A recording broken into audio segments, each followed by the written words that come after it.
Comment se fait-il que, même après que les textos se soient tus, que les appels se soient estompés, et que la vie ait repris son cours, elle persiste dans cet espace émotionnel, incapable de vraiment lâcher prise? Ce n'est pas une obsession.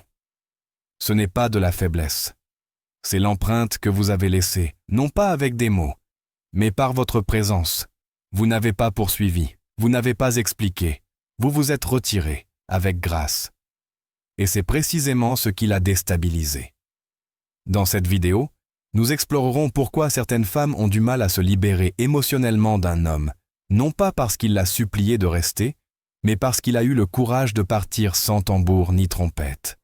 Par votre distance émotionnelle, votre clarté stoïque et votre force silencieuse, vous avez créé une impression qu'aucun adieu grandiose ne pourrait jamais effacer. Première, la trace émotionnelle qu'elle ne peut effacer. Même lorsque le silence s'installe et que la rupture semble totale, quelque chose de vous demeure.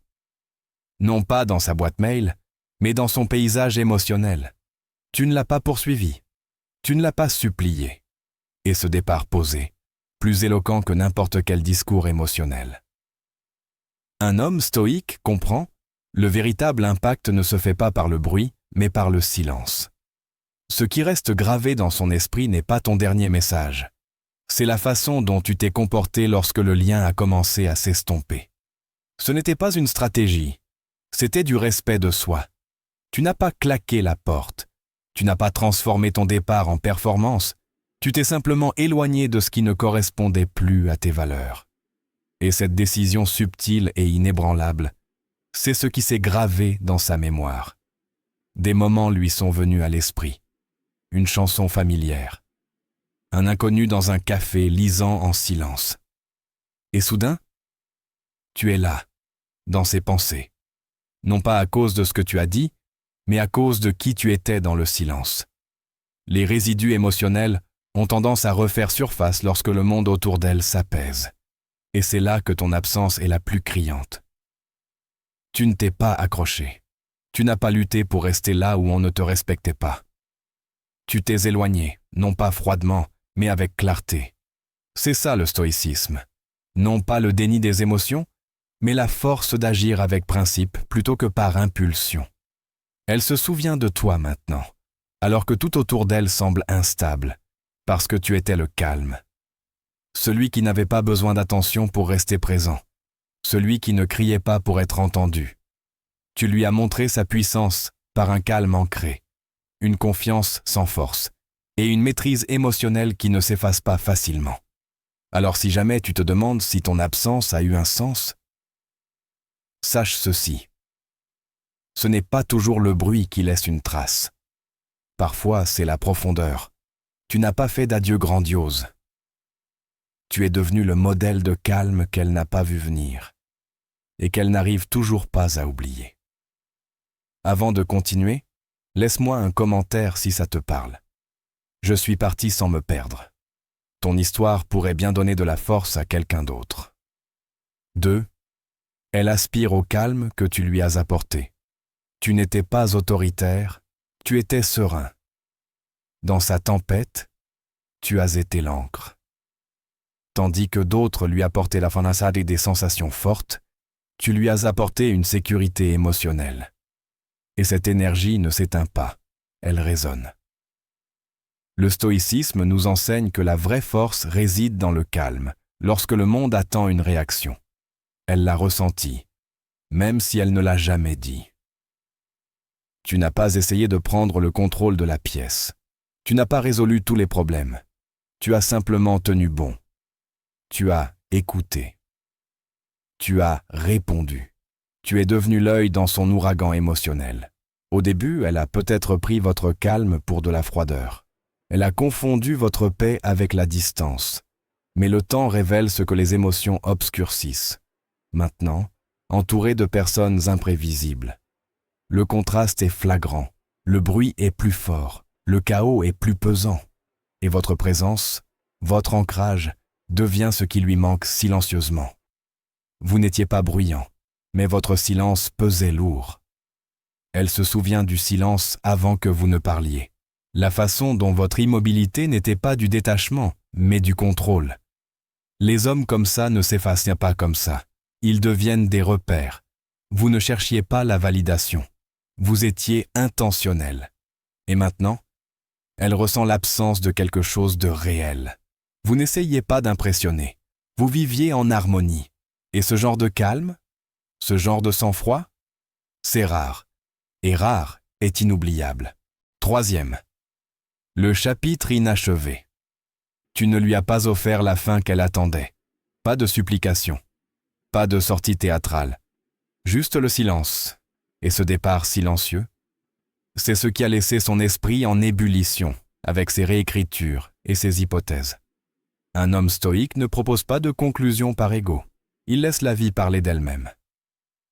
Elle parcourt d'anciennes conversations, à la recherche de signes, d'un changement, d'un indice, mais rien de criant à signaler. Et ça la perturbe. Tu es parti sans artifice, sans discours, juste de la distance ferme et assurée. Maintenant, tu es la page de son histoire qui ne se tourne pas, la fin qui ne se résoudra pas. Parce que tu n'as pas discuté, tu n'as pas craqué, tu n'avais pas besoin d'être vu ou compris pour connaître ta valeur. Et cela la force à affronter une vérité silencieuse. Peut-être que ce n'était pas toi qui n'y voyais pas clair. Peut-être que c'était elle. Pas de fin dramatique, pas de cicatrice, juste de l'espace. Et dans cet espace, ton absence en dit plus que 1000 mots. Tu n'es pas le méchant, pas le héros. Tu es quelque chose de plus puissant. La question sans réponse. Et c'est ce qui la hante le plus. Quatrième. Ta croissance te rend obsédant. Tu n'as pas simplement disparu. Tu as évolué, et de loin, elle le voit, plus centré, plus sain, vivant dans ta mission. Cette réflexion l'a fait s'interroger sur sa propre immobilité. Tu n'as pas grandi pour prouver quelque chose. Tu as grandi parce que ta paix l'exigeait. Silencieusement. Délibérément. Elle se souvient de la version de toi qui expliquait, qui attendait, qui essayait. Mais maintenant, vous ne gravitez plus autour d'elle. Vous ne cherchez pas à être compris. Vous marchez en accord avec vos valeurs et non avec vos désirs. Elle parcourt vos publications, la salle de sport, les moments de calme, les rires. Vous ne vous la pétez pas. Mais quelque chose en votre présence parle fort. J'ai choisi la croissance plutôt que la validation. Et ça fait mal. Non pas parce que vous êtes parti, mais parce que vous avez progressé. Un homme stoïque n'évolue pas dans l'amertume. Il évolue parce que la stagnation est une trahison. Votre croissance est devenue le miroir qu'elle n'était pas prête à regarder. Vous n'êtes pas parti comme ça. Vous avez progressé. Et maintenant, vous êtes l'écho dans son esprit. Pas avec des mots, mais avec des preuves. 5. Vous avez montré sa profondeur dans un monde superficiel. Dans un monde inondé d'attention superficielle, vous lui avez offert quelque chose de différent. De l'attention sans contrôle. De la présence sans performance. Là où d'autres laissaient entrevoir des éclairs d'enthousiasme, vous lui avez offert quelque chose de concret, du calme, de la patience, de l'intérêt sincère. Vous ne l'avez pas interrompu, vous avez observé. Vous n'avez pas cherché à être apprécié. Vous vous êtes simplement montré tel que vous étiez. Et cela l'a bouleversé plus que vous ne l'auriez cru. Vous ne cherchiez pas son approbation. Vous lui offriez du respect, sans condition. Et maintenant, alors qu'elle est entourée de relations superficielles, vous vous démarquez. La vraie profondeur ne demande pas à être vue.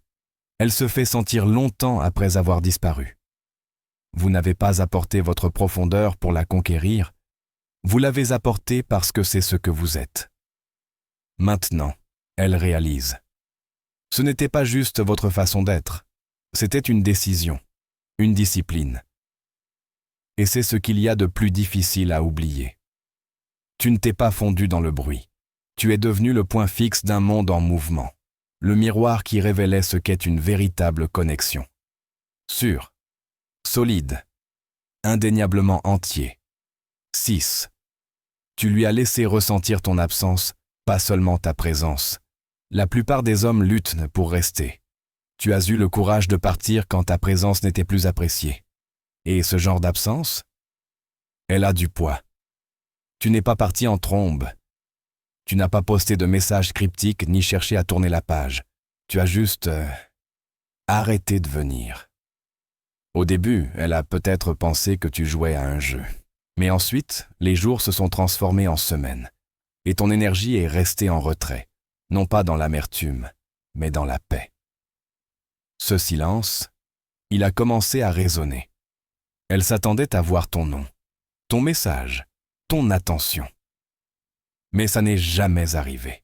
Non pas parce que tu as cessé de t'en soucier, mais parce que tu as commencé à te choisir. Un homme stoïque ne supplie pas qu'on lui accorde de la valeur. Il se contente de supprimer ce qui ne lui appartient pas. Et cette décision silencieuse, elle ébranle plus profondément que n'importe quelle colère. Ton absence est devenue le miroir. La prise de conscience, la perte qui ne criait pas, mais qui s'est installée lentement.